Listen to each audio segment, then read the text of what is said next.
Oui, bonsoir, chers amis. Nous sommes lundi 23 septembre 2024.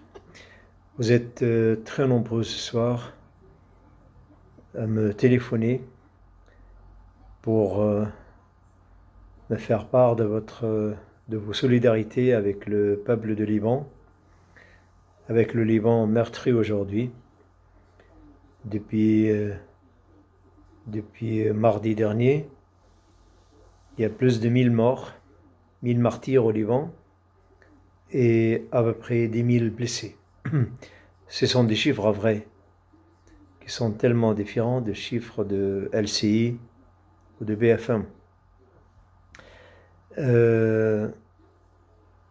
Un parmi vous me dit qu'elle est complètement effondrée de l'absence de réaction de la France.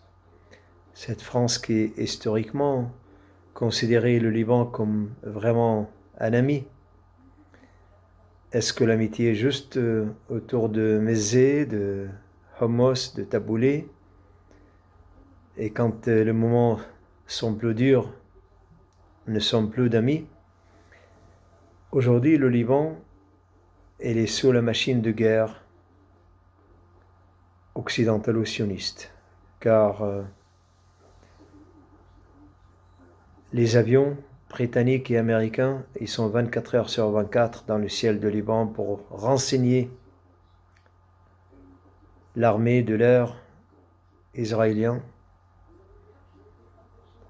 et donner les cibles de frappe. Ce n'est pas moi qui le dis, c'est tous les généraux, les journalistes qui sont sur place, spécialisés dans ce domaine. Donc, dans ce moment difficile, la France n'est pas présente. On n'entend pas la France. Aujourd'hui, la France est complètement occupée par le nouveau cabinet ministériel avec Michel Barnier. C'est hélas,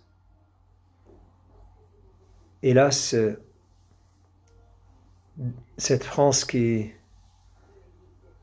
est complètement absente de la scène internationale. On n'entend absolument pas sa voix, on ne voit absolument pas sa position. Pas seulement la France,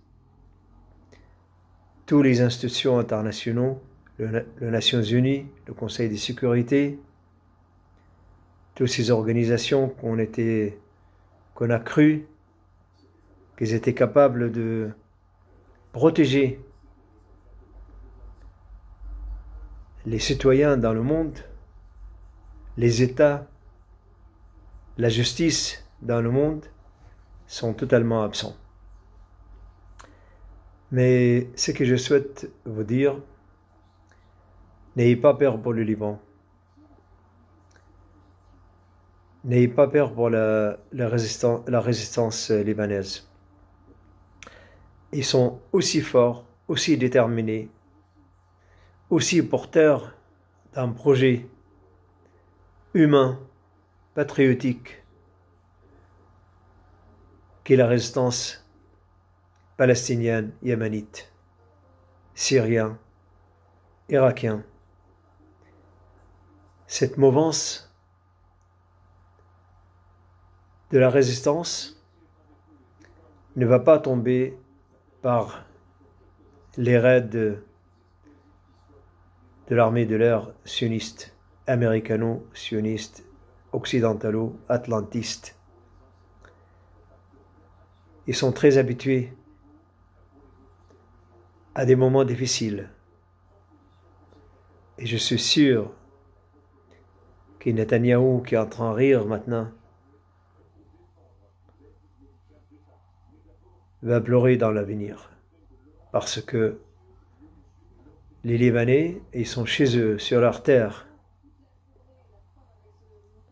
Et ils défendent leur terre et leur dignité, leur existence. Donc, apportez votre soutien moral, apportez votre prière, apportez votre parole sur le média alternatif, envoyez des messages au peuple de Liban, aux Palestiniens et à tous les résistances de la région. Ça sera une très bonne chose à faire. À très bientôt.